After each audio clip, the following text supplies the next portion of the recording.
Oke, jadi kamu pengen sukses jualan di TikTok Live atau Shopee Live? Modal ring light di kamar, pegang produk di depan kamera, dandan yang rapi, ngomong yang asik, dan tinggal nunggu pesanan masuk bertubi-tubi. Itu rencana di kepala kamu. Dan jujur aja, itu bukan rencana yang buruk. Coba deh buka HP kamu malam-malam, scroll feed, dan rasanya ini adalah bisnis paling gampang di dunia. Ribuan penonton, komentar yang jalan terus gak berhenti, keranjang kuning yang kedap-kedip di layar. Kamu ngelihat seorang host berhasil ngabisin stok 50 paket skincare cuma dalam 2 menit. Dan kamu mikir, wah ini sih mesin pencetak uang. Makin banyak penonton, makin pintar ngomong, traffic organik naik, uang makin deras.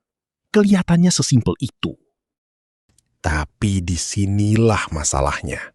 Kamu cuma ngelihat panggung bagian depan dan mengira itu adalah keseluruhan pabriknya. Kenyataannya, di level tertinggi, live selling itu bukanlah bisnis adu kepribadian atau adu pesona.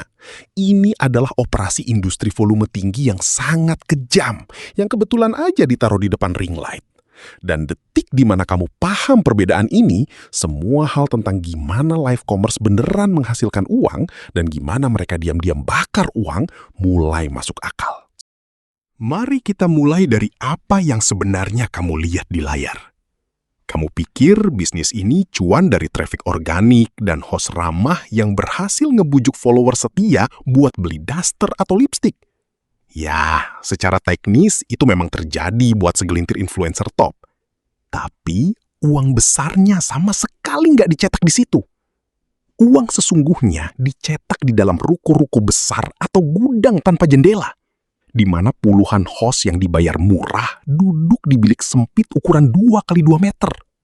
Mereka menjalankan sistem pabrik 24 jam non-stop yang bahan bakarnya adalah iklan berbayar dan margin keuntungan yang setipis kertas. Live selling bukanlah sekedar siaran jualan. Ini adalah permainan brutal antara biaya traffic berbayar melawan tingkat konversi yang beroperasi di volume supermasif sampai-sampai margin untung 3-5% bisa berubah jadi miliaran rupiah.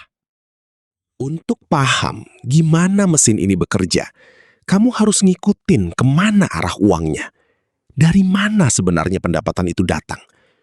Brand butuh ngabisin stok barang di gudang. Buat ngelakuin itu, mereka nyewa multi-channel network atau MCN. Inilah yang kita sebut pabrik host. Pendapatan mereka datang dari persentase GMV atau Gross Merchandise Value yang terjual selama live. Sebuah MCN biasanya ngambil komisi 15-20% dari total penjualan. Terus, host yang kamu lihat di layar, yang teriak-teriak soal flash sale itu, mereka kemungkinan besar cuma dapat gaji UMR plus komisi sangat kecil, sekitar 1%. Itu pun kalau mereka tembus target penjualan yang seringnya nggak masuk akal. Sekarang, mari kita bedah unit ekonominya. Kita ambil contoh satu botol serum skincare lokal harga Rp150.000. Pabrik host ini beli atau mewakili brand tersebut. Modal produksinya cuma Rp45.000. Brand pengen jual di harga Rp150.000. Kalau di retail tradisional, biaya marketing dan sewa rak di mall bakal ngambil potongan besar. Di live selling, host bakal teriak-teriak ngasih harga flash sale gila-gilaan jadi Rp120.000. MCN ngambil komisi sekitar Rp24.000. Platformnya sendiri, entah itu TikTok atau Shopee, ngambil potongan biaya admin dan layanan sekitar Rp12.000. Lalu datanglah biaya siluman yang paling mematikan, biaya iklan. Untuk narik satu penonton masuk ke ruang live dan akhirnya beli, mereka butuh bakar ad spend atau biaya iklan sekitar Rp20.000. Setelah dipotong subsidi ongkir dan gaji pokok si host, untung bersih dari satu botol serum itu mungkin cuma tersisa Rp3.000. Rp3.000. Kalau kamu cuma jual 10 botol, buat beli nasi padang aja nggak cukup. Jadi kenapa mereka tetap ngelakuin ini? Ini bawa kita ke psikologi konsumen. Kenapa penonton terus-terusan beli? Sang host sebenarnya nggak lagi jualan serum. Mereka jualan adrenalin. Mereka memanipulasi rasa takut ketinggalan atau FOMO. Sisa 10 di keranjang kuning, sisa 5, sisa 3. Harga balik normal dalam 30 detik. Mereka pakai timer hitung mundur, musik jedak-jeduk, dan ilusi bahwa barang ini langka banget. Pemicu psikologisnya adalah gamifikasi dari belanja. Ini terasa kayak sebuah event, sebuah balapan ngelawan penonton lain. Kamu check out bukan karena kamu butuh serumnya. Kamu check out karena kamu merasa menang kompetisi. Tapi di balik layar, nggak ada keajaiban. Yang ada cuma mesin operasional. Host yang asik itu nggak lagi duduk santai di kamarnya. Dia ada di sebuah gudang yang disekat jadi 50 bilik kedap suara yang bentuknya sama persis. Para host ini kerja shift 6-8 jam yang sangat melelahkan, nyaris tanpa istirahat. Mereka dilarang duduk, mereka dilarang berhenti ngomong. Pas shift satu host habis, host lain masuk ngegantiin dengan mulus. Kadang nerusin kalimat yang belum selesai. Ngejaga live streaming tetap jalan 24 jam sehari, 7 hari seminggu. Tepat di luar bilik itu, ada seorang produser di ruang kontrol yang matanya melototin dashboard data konversi real time. Data inilah yang ngebongkar keunggulan kompetitif atau moat yang sebenarnya di industri ini. Apa yang bikin pabrik-pabrik ini nggak bisa dikalahin? Bukan senyum manis si host, tapi modal kapital dan penguasaan algoritma. Benteng pertahanan sebuah pabrik live selling adalah punya arus kas buat bakar iklan besar-besaran dan data analitik buat tahu persis kapan harus mencet tombol boost atau suntik dana. Kreator individu duduk di kamar mereka, berdoa nunggu algoritma ngasih traffic organik. Tapi MCN nggak pernah nunggu, mereka beli traffic. Kalau produser ngelihat tingkat konversi seorang host turun di bawah persentase tertentu, mereka langsung matiin iklannya, ganti hostnya, atau ganti skrip produknya detik itu juga. Inilah mesin uang tersembunyi yang jarang disadari pemula. Arbitrase iklan berbayar. MCN mungkin bakar uang 15 juta rupiah buat iklan di platform selama live demi nyuntik penonton palsu masuk ke room dengan harapan bisa nyetak penjualan 75 juta rupiah. Kalau komisi mereka 20%, yaitu 15 juta, berarti mereka cuma balik modal. Keuntungan beneran baru muncul pas mereka main di skala masif. Misalnya mereka nyetak GMV 1,5 miliar rupiah, bakar iklan 150 juta, dan baru bisa bawa pulang untung bersih 75 juta rupiah. Ini cuma masuk akal kalau dimainkan di skala industri. Lebih gilanya lagi, kekayaan sesungguhnya baru kebuka pas MCN berhenti jualan produk orang lain dan mulai bikin produk maklon atau white label mereka sendiri. Begitu mereka menguasai traffic, mereka bikin serum 150.000 mereka sendiri yang modal pabriknya cuma 15.000. Dan seketika nyulap margin untung 3.000 rupiah tadi jadi margin untung 70.000 rupiah. Ini ngejelasin kenapa skala itu satu-satunya cara buat bertahan hidup.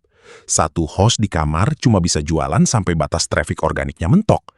50 host di gudang, live di 50 akun berbeda, saling silang traffic, dan ngetes ratusan produk bersamaan. Nyiptain sebuah vakum cleaner raksasa penyedot perhatian. MCN ngandelin agregat atau total keuntungannya. 20 bilik mereka mungkin rugi hari ini. Tapi portofolio dari 50 bilik itu secara keseluruhan bakal ngasilin keuntungan yang stabil dan bisa diprediksi. Tapi kemana sebenarnya sebagian besar uang ini mengalir? Jelas bukan ke kreatornya. Para host itu cuma roda gigi yang gampang dibuang dan gampang diganti. Sebagian besar uangnya mengalir ke dua pihak. Rantai pasok yang memproduksi barang murah dan platform itu sendiri. Platform selalu menang. Mereka nge-charge MCN biaya iklan buat narik penonton. Terus mereka nge-charge biaya admin lagi pas penonton itu beli produknya. Pabrik host ini, pada kenyataannya, cuma kerja rodi buat platform. Dan model bisnis ini punya resiko dan kelemahan yang brutal. Apa yang bisa ngancurin mesin ini? Perubahan algoritma dan kelelahan iklan. Kalau platform naikin harga per klik iklan cuma beberapa perak aja, bilik yang tadinya untung besar bisa seketika jadi rugi. Lalu ada tumbal manusianya. Dampak fisik dari teriak-teriak ke layar HP 8 jam sehari berujung pada kerusakan pita suara, stres kronis, dan kelelahan mental. Tingkat resign atau turnover host live selling itu gila-gilaan. Mereka burn out, dan dalam hitungan jam udah digantiin sama pelamar putus asa berikutnya. Selain itu, pas platform akhirnya memutuskan buat naikin potongan komisi mereka, yang mana pasti terjadi, margin tipis MCN ini bisa hancur semalaman. Kita bisa lihat ini pakai analisis skenario. Skenario optimis, kamu nemu produk viral, biaya iklan lagi murah karena ada promo platform, host kamu klik sama audiens, dan kamu ngantongin untung bersih 700 juta rupiah dalam satu weekend flash sale. Skenario realistis, kamu berdarah-darah selama berbulan-bulan, beroperasi di titik impas alias cuma balik modal. Manfaatin live stream yang gak ada habisnya, cuma buat ngumpulin database pelanggan supaya nanti bisa jualan langsung di luar platform. Skenario pesimis, kamu salah perhitungan strategi iklan. Bakar uang 70 juta buat live yang sepi pembeli. Nyangkut dengan gudang penuh barang yang gak laku. Dan platform memblokir akun kamu karena pelanggaran kebijakan sepele, ngebekuin semua modal kerja kamu di dalam sistem. Jadi, kalau kamu masih nekat masuk ke bisnis ini, gimana cara main yang benar? Kamu nggak mulai dengan nyoba jadi host paling lucu atau paling menghibur di aplikasi. Kamu mulai dengan memahami supply chain dan traffic. Kamu cari produk dengan margin kotor minimal 70% buat bisa nanggung biaya iklan yang pasti membengkak. Kamu belajar media buying buat ngontrol nasib kamu sendiri, daripada cuma berdoa nunggu kebaikan algoritma. Dan kamu harus nerima kenyataan bahwa orang yang ada di depan kamera itu hanyalah satu bagian kecil yang bisa diganti kapan aja dari sebuah mesin finansial raksasa yang digerakkan oleh data. Dokumenter ini harus selalu kembali ke pertanyaan awalnya. Apa yang sebenarnya dijual sama bisnis ini? Mereka nggak lagi jualan daster diskon, atau elektronik murah, atau skincare viral. Mereka lagi jualan corong konversi yang dioptimasi sedemikian rupa dan disamarkan sebagai hiburan. Pabrik live selling hanyalah evolusi modern yang kejam dari lini perakitan pabrik revolusi industri. Cuma kali ini, yang mereka produksi secara massal adalah keputusan belanja impulsif kamu. Pada akhirnya, produk paling menguntungkan di dalam pabrik live selling bukanlah barang yang ada di keranjang kuning, melainkan perhatian yang mereka beli dari kamu detik demi detik.